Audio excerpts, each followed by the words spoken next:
Bonjour à tous. Abordons aujourd'hui la question des expérimentations dans le monde des collectivités locales.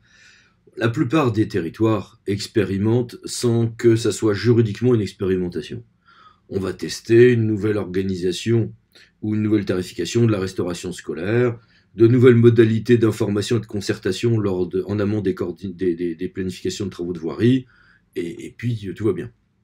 Et d'ailleurs, cette expérimentation du quotidien, qui repose sur la liberté d'innover, de tester tant que ce n'est pas illégal, est plus grande qu'on ne le croit parce que le juge accepte des zonages en matière de mode de gestion ou en matière tarifaire de manière plus grande qu'on ne le croit usuellement.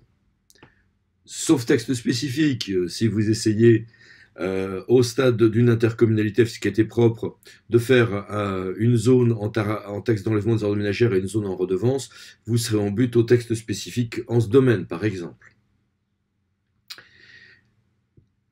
Aujourd'hui, en revanche, ce qu'on appelle à proprement parler l'expérimentation, et dans le langage courant, l'expérimentation dérogation repose sur la Constitution, sur l'article 72 de la Constitution, tel que réformé en 2003. En réalité, on a là un régime très lourd, encadré par la loi, encadré par l'État au quotidien sur des durées courtes.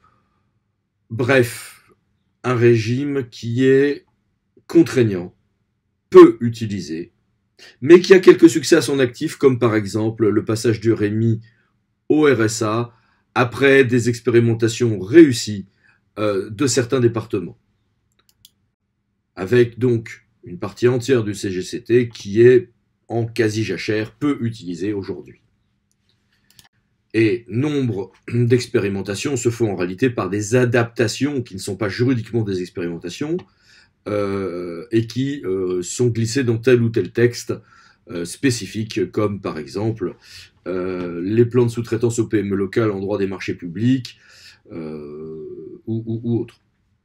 En matière de normes d'ailleurs, à chaque fois que des collectivités ont essayé d'utiliser le droit à expérimentation, on s'est retrouvé en but à une crainte et une très grande frilosité des services de l'État. Pour prendre deux exemples tirés du droit des déchets ménagers, la collecte des déchets dans les parties non desservies par la route en Guyane ou dans les Hauts à la Réunion, à chaque fois n'a pas pu donner lieu à dérogation ou à expérimentation, tout simplement parce que l'État à chaque fois avait peur que les demandes ne soient pas conformes aux normes européennes en ce domaine, ce qui d'ailleurs était des craintes probablement infondées. Alors pourquoi parler aujourd'hui de l'expérimentation ? Surtout parce qu'elle va être déverrouillée. Une projet de loi constitutionnelle adopté en Conseil des ministres le prévoit. Les collectivités pourront se voir attribuer des compétences en nombre limité dont ne disposent pas l'ensemble des collectivités de la même catégorie.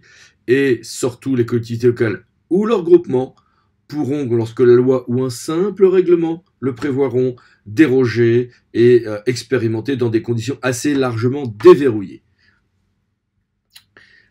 L'État, surtout, est en train depuis quelque temps de montrer la voie, depuis quelques années, petites années, en expérimentant de plus en plus. Pour ne citer que des exemples très récents, expérimentation de panneaux de circulation riftés en Gironde, expérimentation dans certains territoires d'une médiation obligatoire dans les contentieux sociaux et de la fonction publique. Expérimentation de nouvelles rédactions de jugements et d'arrêts dans certains TA ou CA. Expérimentation à venir, semble-t-il, sur le système local de santé, voire peut-être même certains éléments de conditions de gestion des maisons de santé. Ceci dit, l'État n'est pas toujours très habile. Citons un cas où l'État a été très maladroit. Nantes, Bordeaux et Lyon ont découvert dans le JO qu'ils étaient des territoires expérimentaux pour essayer des publicités sur voirie. Alors, des choses assez anodines, hein, c'est des systèmes de craie effaçables. Mais le découvrir dans la presse et que, à la limite, ce soit le journal local qui en parle en premier, avant même que le maire ou le président de l'agglomération soit informé, n'était pas de la part de l'État d'une grande finesse, à telle enseigne que l'État a dû rétropédaler par un arrêté du 8 janvier 2018. Inversement, saluons que certaines expérimentations maintenant donnent dès l'amont du lancement de cette expérimentation à des concertations pour que réellement même l'expérimentation ne soit lancée qu'après un minimum de concertation avec les territoires. C'est le cas aujourd'hui avec un appel à projet et à avis en cours de concertation sur de nouvelles mobilités durables en monde rural. L'État surtout, et là c'est le vrai dispositif opérationnel aujourd'hui, mettre en œuvre de nouvelles expérimentations. Alors on était pendant la trêve des confiseurs, tout le monde n'a peut-être pas remarqué ce décret du 29 décembre 2017, mais il est important. Parce que dans un grand nombre de régions, les préfets vont pouvoir expérimenter, mais pour des décisions non réglementaires, un grand nombre de nouvelles expérimentations et dérogations. Et il en ira de même pour les agences régionales de santé. Donc, on va avoir la possibilité de plus en plus d'expérimenter, de déroger, de s'adapter. Certains y voient la fin de l'État unitaire national. C'est peut-être excessif, c'est peut-être une crainte fondée, peut-être aussi est-ce un principe qui a besoin d'évoluer. Mais surtout, la plupart des observateurs y voient du pragmatisme, de la possibilité, comme dans la vie réelle, comme dans nos vies personnelles ou professionnelles par ailleurs, la possibilité que l'on a d'expérimenter, de voir, d'adapter, avant ensuite de réformer globalement. Et dans un monde qui bouge très vite et un territoire assez diversifié, ce peut être considéré comme assez souhaitable.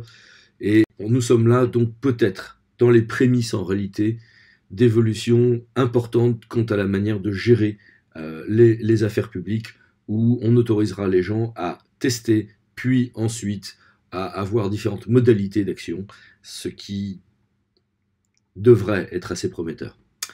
À bientôt, merci, au revoir.